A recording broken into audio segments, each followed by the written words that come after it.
देखिए, इसे देश के प्रधानमंत्री मोदी जी एक सामान्य कार्यकर्ता को राष्ट्रीय अध्यक्ष बनाते हैं, नितिन नवीन जी को, और खड़े होकर बोलते हैं कि यही हमारे बॉस हैं।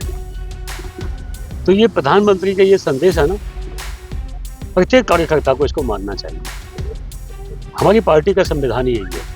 जी हां दोस्तों, उत्तराखंड की राजनीति में एक तस्वीर जो हलचल मचाने वाली थी वो थी बीजेपी के प्रदेश अध्यक्ष महेंद्र भट्ट का अचानक से गदरपुर पहुंच जाना। अब गदरपुर पहुंच जाना भर नहीं है, और यहां वो धमक गए सीधे विधायक अरविंद पांडे के आवास पर।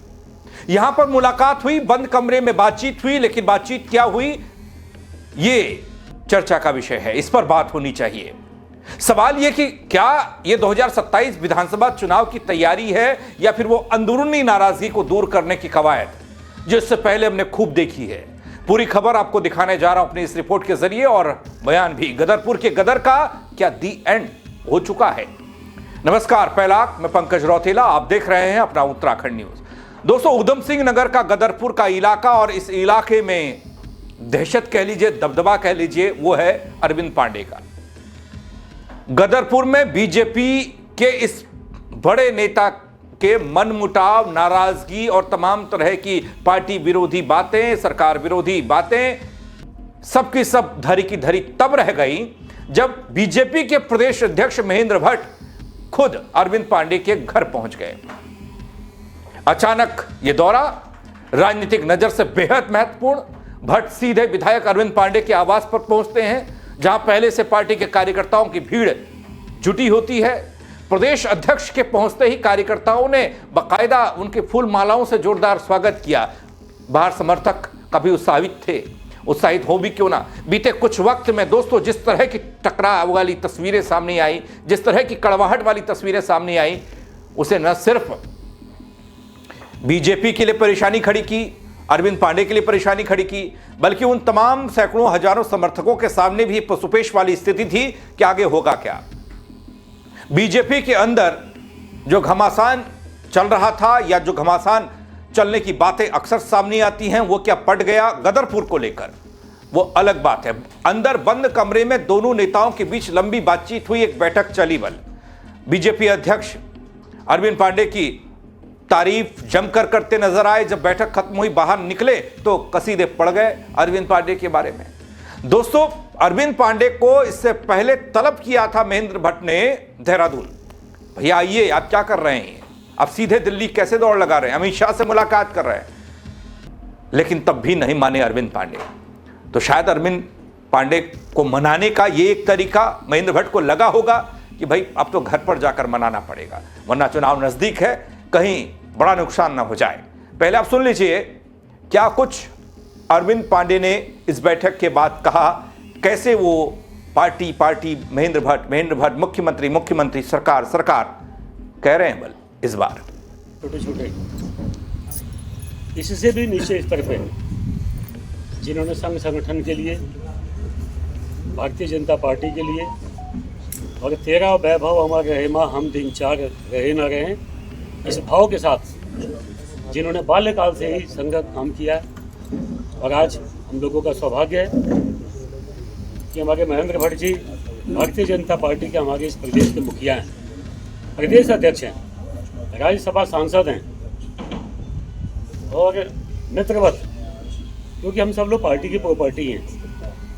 किसी की कोई निजी दुकान नहीं है, जमीन जायदाद नहीं है। हम सब लोग चाहे किसी छोटे पद पे हैं, चाहे बड़े पद पे हैं, किसी न किसी बहाने आदमी पार्टी में आता है, संघ का स्वयंसेवक बनता है। लेकिन संघ का स्वयंसेवक बनने के बाद, पार्टी का पदाधिकारी बनने के बाद, हम सब लोग पार्टी की प्रॉपर्टी बन जाते हैं। हम लोग पार्टी की संपत्ति हैं, निजी हमारा अपना कुछ नहीं है। हम लोग जो कुछ है सब संगठन की हैं, संगठन की देन है। उसी परिपाटी को निभाते हुए हमारे महेंद्र जी प्रदेश अध्यक्ष बने, और यहाँ मैं भी इनका मित्र हूँ, हमारे बहुत वरिष्ठ नेता हैं। आप हमारे घर पे आए, मैं आप सबकी तरफ से आपका अभिनंदन करता हूँ, आपका स्वागत। दोस्तों, बैठक के दौरान संगठनात्मक मुद्दों पर, स्थानीय राजनीतिक हालात पर, आगामी रणनीतियों पर चर्चा होने की जानकारी तो सामने आई। अपने संबोधन में इधर महेंद्र भट्ट ने कार्यकर्ताओं से 2027 के विधानसभा चुनाव का जिक्र किया। उन्होंने कहा कि ध्यान में रखते हुए चुनाव को पूरी ताकत झोंक देनी है। बीजेपी की ताकत उसका संगठन है, समर्पित कार्यकर्ता है, बूथ स्तर तक संगठन को मजबूत करना है और जनता के बीच निरंतर संपर्क बनाए रखना है। और इस कड़ी में आते हैं अरविंद पांडे भी, उनके हजारों हजार कार्यकर्ता भी।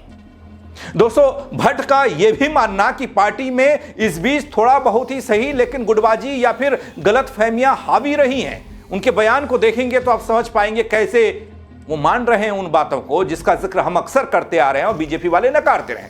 महेंद्र भट्ट खुद नकारते हैं, लेकिन वो कहते हैं यहाँ कुछ गलतफहमियां हैं, यहाँ मिसकम्युनिकेशंस हैं, जिस वजह से कुछ बातें तूल पकड़ देती हैं या तूल दिया जाता है। कुछ सोशल मीडिया का दौर है, कहा कुछ जाता है और मतलब कुछ और निकाला जाता है। आप खुद सुन लीजिए महेंद्र भट्ट को।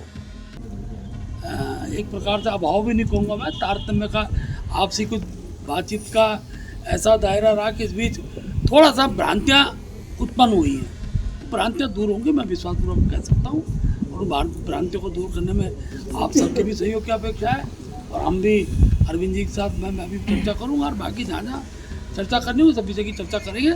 और हम सब लोग एकजुट होकर एक साथ, और क्योंकि ये सीट भारतीय जनता पार्टी की सीट है और भारतीय जनता पार्टी पर हम पे अच्छा नेतृत्व है, इसलिए किसी प्रकार का संदेह न करते हुए हमको नेतृत्व के साथ खड़ा रहना है और भारतीय जनता पार्टी को विजयी बनाना है। ये हम सबका मनोभाव रहना चाहिए। मैं विश्वासपूर्वक कह सकता हूँ कि भविष्य के दिनों में भी जो चीज़ें इस बीच में आई हैं, आजकल मीडिया, सोशल मीडिया, कौन सी बात बोली जा रही है, उसका किस रूप में अर्थ निकाला जा रहा है, ये सब चलता है। हम लोगों को उससे बचना है। जरूरी नहीं कि ऐसी बात कहीं से हुई हो, लेकिन बड़ी चीज़ें होती हैं। मैंने कंट्रोल भी किया बीच में, जब कुछ बयान बिन लोगों द्वारा देने का प्रयास किया, मैंने कहा सख्ती के साथ कार्रवाई करूँगा और उसका इस प्रकार की बयानबाजी बंद। दोस्तों, महेंद्र भट्ट बीजेपी के अध्यक्ष हैं, अरविंद पांडे बीजेपी के कद्दावर विधायक हैं और उनकी ये मुलाकात के मायने कई तरह से निकाले जा रहे हैं। अब थोड़ा कुछ दिन पहले पार्टी और सरकार के खिलाफ मोर्चा खोलकर बैठने वाले अरविंद पांडे आज बीजेपी के लिए वो बहुत कुछ कह रहे हैं। पार्टी को माई बाप बता रहे हैं, पार्टी अध्यक्ष को अपना सर्वे सर्वा बता रहे हैं और भी बहुत कुछ। महेंद्र भट्ट जी एक बहुत छोटे कार्यकर्ता हैं और उनको पार्टी ने प्रदेश अध्यक्ष बनाया, राज्यसभा सांसद बनाया। तो महेंद्र भट्ट जी इतने बड़े पद पे पहुंचने के बाद भी उनको अपना अतीत याद आता है कि मुझे अपने छोटे छोटे कार्यकर्ताओं को जोड़ के आगे लेके चलना है। उसी कड़ी में महेंद्र भट्ट जी हमारे मित्र भी हैं और प्रदेश के अध्यक्ष भी हैं। तो वो मुझसे मिलने आए, ये उनका बड़प्पन है। और सिर्फ एक ही बात कि पूरी पार्टी के सभी, अच्छा मुझसे मिलने कोई नया थोड़ी है, वो तो प्रदेश में जितने हमारी पार्टी के विधायक हैं, कार्यकर्ता हैं, सभी से मिलने जाते हैं, जाना चाहिए। तो उसी कड़ी में हमसे मिलने आ गए और एक ही विषय है, इससे प्रदेश को बहुत आगे लेके जाना है। और वो जब ही हो पाएगा कि जब तीसरी बार सरकार भारतीय जनता पार्टी की प्रदेश में बने। तो हम सब लोगों ने मिलजुल के इसे प्रदेश में काम करना है और मोदी जी को, भारत माता को विश्व गुरु बनाने के लिए हम लोगों को मिलजुल के मोदी जी को मजबूत करना। दोस्तों, इस मुलाकात को केवल एक सामान्य संगठनात्मक बैठक मानना आसान नहीं है और ये गलती कीजिएगा मत, क्योंकि राजनीतिक हलकों में ऐसी कई तस्वीरें, ऐसे कई दृष्टिकोण आपको देखने को मिलेंगे कि वो अलग अलग मायने निकाल रहे होंगे इस मुलाकात के। और जो मेरे सामने चीजें आई वो बताता हूं आपको। विधायक अरविंद पांडे पिछले कुछ समय से सरकार के कामकाज को लेकर असहज नजर आ रहे थे। कानून व्यवस्था का मसला हो, स्थायी विकास का मसला हो, क्षेत्रीय मुद्दों पर उन्होंने समय समय पर अपनी नाराजगी सार्वजनिक रूप से जाहिर की है और यही वजह है कि प्रदेश अध्यक्ष का सीधे उनके निवास पर पहुंचना विशेष महत्व रखता है पार्टी के लिए भी। वहीं दूसरी ओर अंदरूनी असहमति और मतभेद, जहां दोस्तों इसको लेकर भी खबर यह कि इसे पार्टी खत्म करना चाहती है, बीजेपी खत्म करना चाहती है। बीजेपी नेतृत्व 2027 से पहले किसी भी प्रकार की अंदरूनी असहमति या फिर मतभेद को रखना नहीं चाहता। पार्टी यह संदेश देना चाहती है कि सभी नेता और कार्यकर्ता एकजुट हैं और किसी भी प्रकार की कोई खटवट, कोई संवाद में कमी, संवाद के माध्यम से हर चीज को सुलझाया पार्टी में जा रहा है। और ऐसे समय में जब विपक्ष लगातार सरकार पर हमलावर है तो महेंद्र भट्ट का ये वाला बयान बड़ा दिलचस्प लगता है। वो कहते हैं कि विपक्षियों को मौका हम ही लोग तो दे रहे हैं।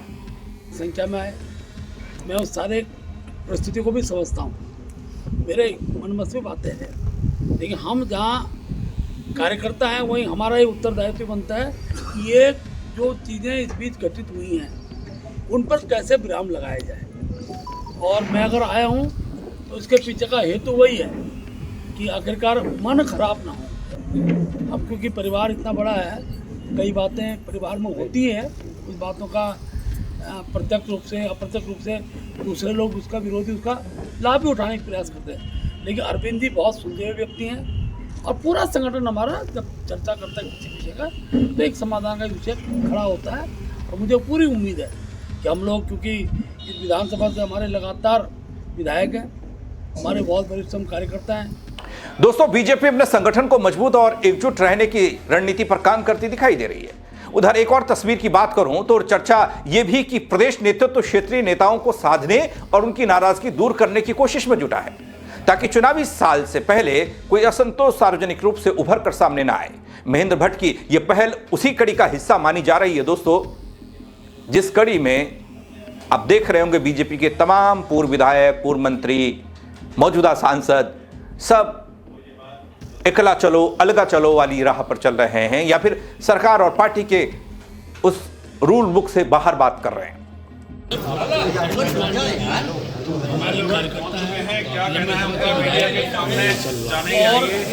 और अध्यक्ष के नाते बड़ा कर्तव्य बनता है, मैं सबसे मिलता हूँ और आज मैं उनसे उनके घर पर मिलने आया हूँ।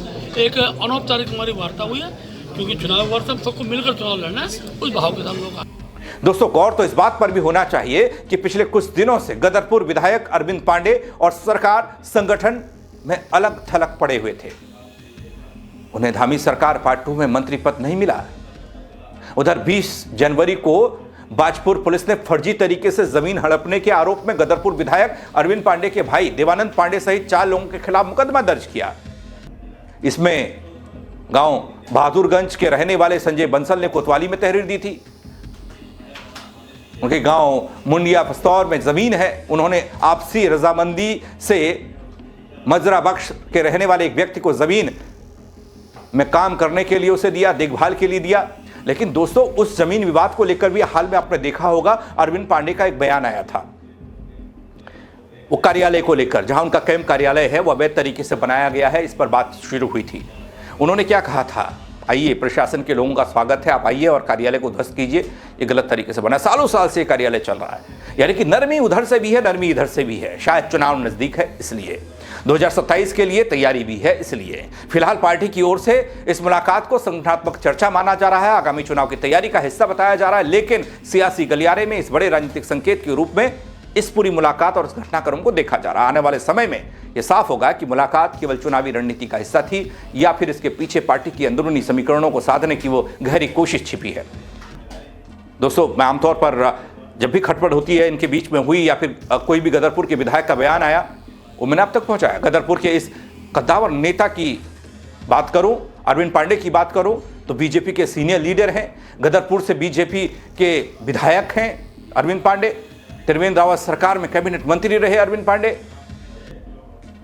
और क्या क्या कहिएगा। तो यानी कि एक बड़े नेता की नाराजगी को मोल लेना नहीं चाहती बीजेपी, शायद इसीलिए ये कसरत हो रही है। देहरादून से सीधे गदरपुर पहुंच गए महेंद्र भट्ट। लेकिन क्या वो खटपट खत्म हो गई है या फिर कुछ और आपको लगता है इस खबर को लेकर, इस मुलाकात को लेकर? क्योंकि प्रदेश अध्यक्ष का खुद पहुंचना कई सवाल भी खड़े करता है और कई मायने भी निकाले जा रहे हैं। आप कमेंट के जरिए अपनी राय दे सकते हैं दोस्तों, और साथ ही खबर को शेयर कीजिएगा। मेरे साथ जुड़ने के लिए आप सबका बहुत शुक्रिया। जय उत्तराखंड।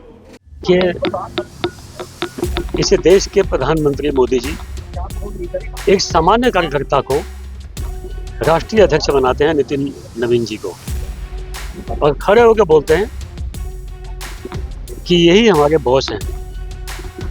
तो ये प्रधानमंत्री का ये संदेश है ना, प्रत्येक कार्यकर्ता को इसको मानना चाहिए। हमारी पार्टी का संविधान ही यही है।